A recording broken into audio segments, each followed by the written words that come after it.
And welcome back to the second segment of our show this morning.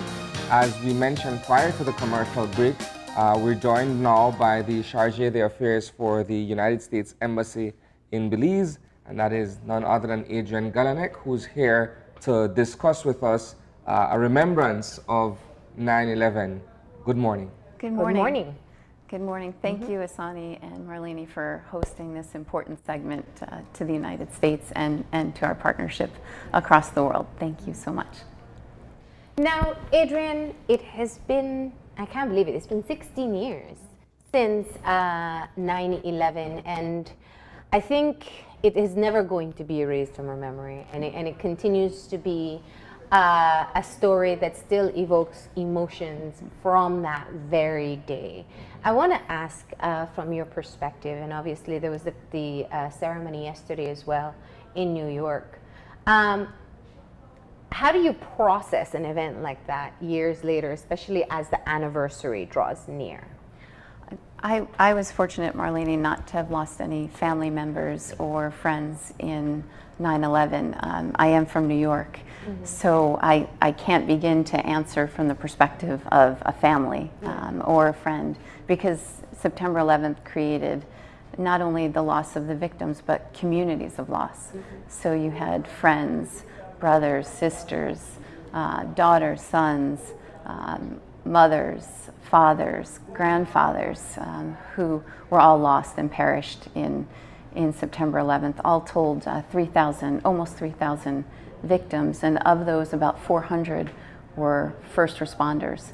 And so I think those families every day. If I was watching the testimonies yesterday, they think of their loved ones, but also I think every time September 11th comes around, it's renewed, that sense of loss, but also tremendous resilience as well in the communities that experience those losses. And unfortunately, a lot of the first responders, because of when the towers came down, with them came, of course, the victims, but then also when the first responders were on scene, there was also the asbestos from the buildings and other hazards. So many of them, since their response, experienced lung disease, cancers, and also, of course, post-traumatic stress. So my heart goes out to the victims, but also the first responders and their family members who have to deal with post-traumatic stress as well. Were you in New York at the time of 9/11? No. Or you're from New York, as you said. I am. But you weren't in the state or the city? No, I was in Oslo, Norway. I was actually just starting my assignment there. And when, like everyone, when I couldn't believe what I was seeing on TV. At first, when I heard it, I thought it was an accident. I didn't envision the magnitude of what had happened. And in Norway, after that, I can speak to what I think a lot of embassies from the United States perspective experienced around the world. And it was an outpouring of love and sympathy from the people and the government of, I can speak to Norway, but I know it was heartfelt across the world. And people left things outside our gates, everything from letters to flowers to candles, and they left beautiful cut flowers, but when those flowers had lived out their life, city members had to clean them up, and then the people of Oslo brought potted plants so that they would stay longer. Very, very heartfelt, and a comfort as well. And almost every embassy around the world experienced that. And You this have is here a painting, a portrait. Yeah, this was actually one of the things that was left outside the gates of the U.S. Embassy in Oslo. And for me, it reminds me of the importance of friendship, partnerships, and resilience, not only in good times, but also in difficult times. And it's something that's kept with me. Yes. Let's talk a bit about some of the strides that have since been made in terms of homeland security, in terms of, say for instance, international relations between the United States and other countries in an effort to kind of boost securities within the region and what have you. Well, as a result of September 11th, the Department of Homeland Security was formed, and that sought to coordinate the different entities related to our homeland security together. So that was an important step for us in order to respond from the United States domestic perspective. And then even more than ever, important international coalitions were key, and working with every country around the world to combat terrorism, whether it's international or domestic as well. And then also the importance of combating illicit terrorism financing as well. And making sure that that those networks don't have the ability for finance either. But the partnership is key in terrorism, and not just with the governments, but also with people. If you see something, say something. Yes. That's always been a motto that they've really reinforced. Yes. So. Now, I believe the ceremonies for the commemoration of the 16th anniversary, they were obviously overshadowed by what was taking place with Irma in Florida. And so it really gives us a great opportunity to kind of get the embassy's perspective on what message you still deliver to people 16 years later. Some people now are too young to recall the incident, but as is often a part of the tribute, we say we'll never forget, right? And Marlena, you stole my words. That's exactly what I was going to say. Yeah. To never forget events like this, not only for the United States, but also for the global community as well. Yeah. Because other countries, as you know, unfortunately have also experienced terrorism around the world, and unfortunately it's something that we have to deal with these days. And in the United States also domestic terrorism as well, thinking about Orlando and other incidents. So really not to forget the importance of working together, but also honoring the victims and the family members. Yesterday, it was heartbreaking to see some of the grandchildren that never met their grandparents, but paying tribute and really keeping the memories of the victims alive, but also keeping that spirit of resilience and resolve as well.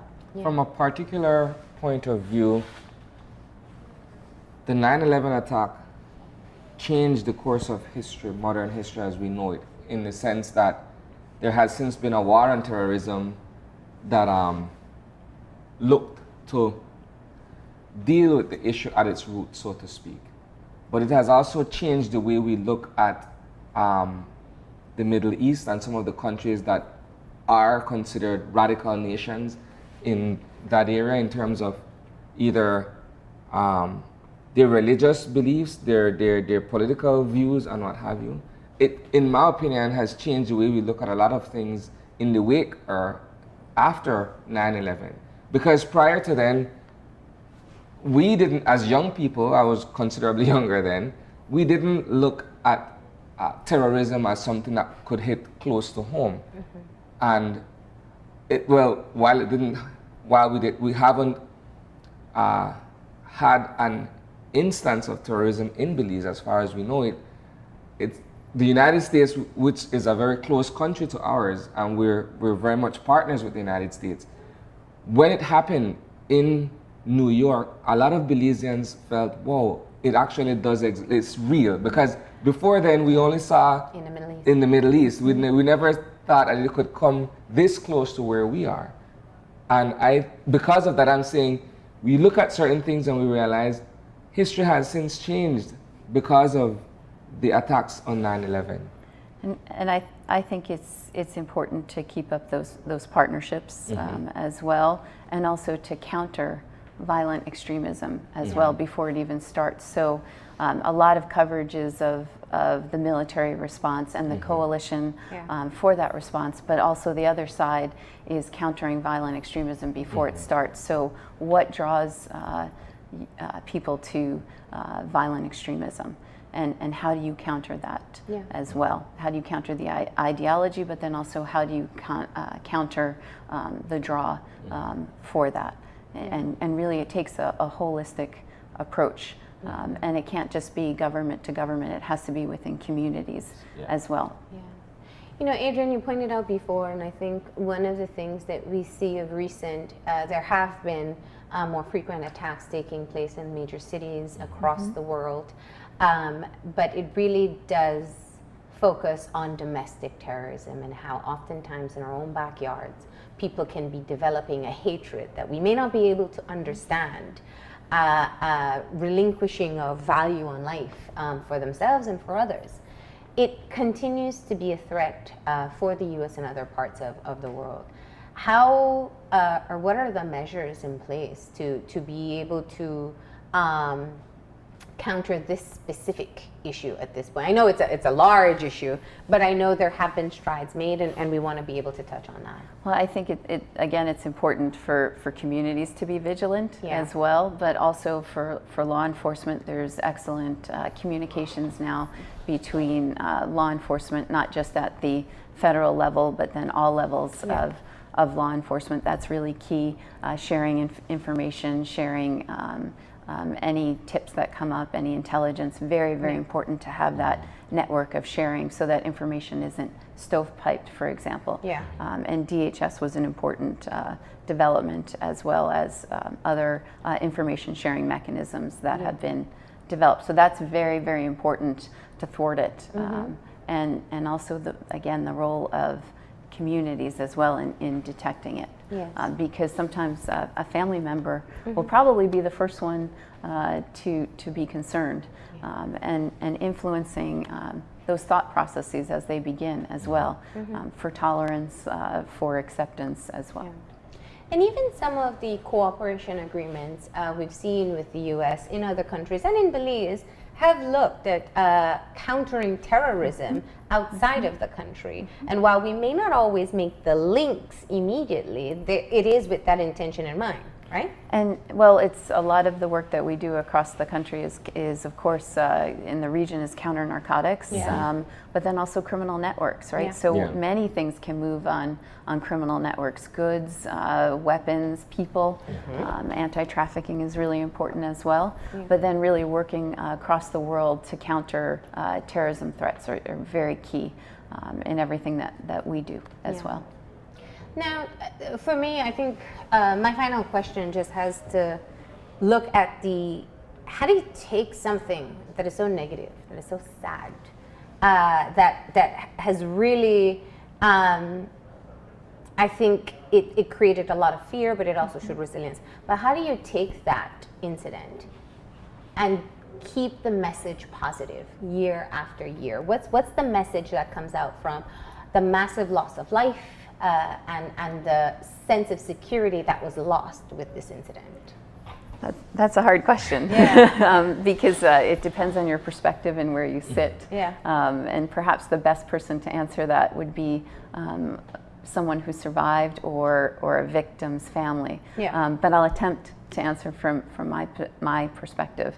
It's not to lose sight of what was lost, to remember, not to forget, to honor those almost 3,000 people who lost their lives, but to also have resolve to move forward, so that criminal terrorist networks are no longer a reality, to make the world a safer place.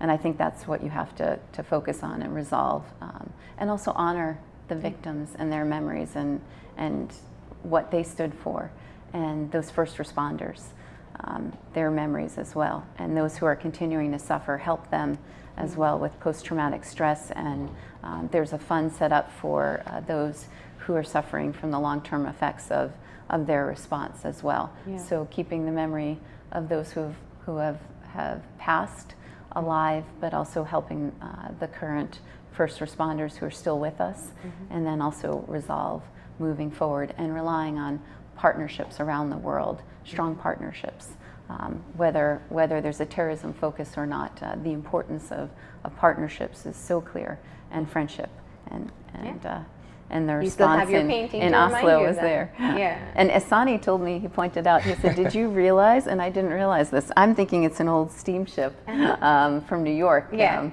Asani said, "Did you see those? Those could be the towers." That's right. I did So- see the steamship as well.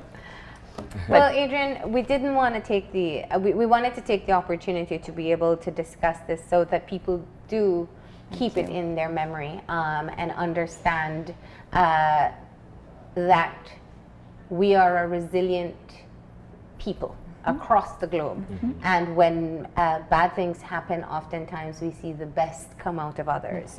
And so we appreciate you stepping in today to be able to have this interview with us to remember 9/11. And thank you for commemorating 9/11, and thank you for your partnership and for keeping those memories alive. All right. We are going to go ahead now and take a break. And when we come back, we'll have representatives of the Belize National Teachers Union on set with us.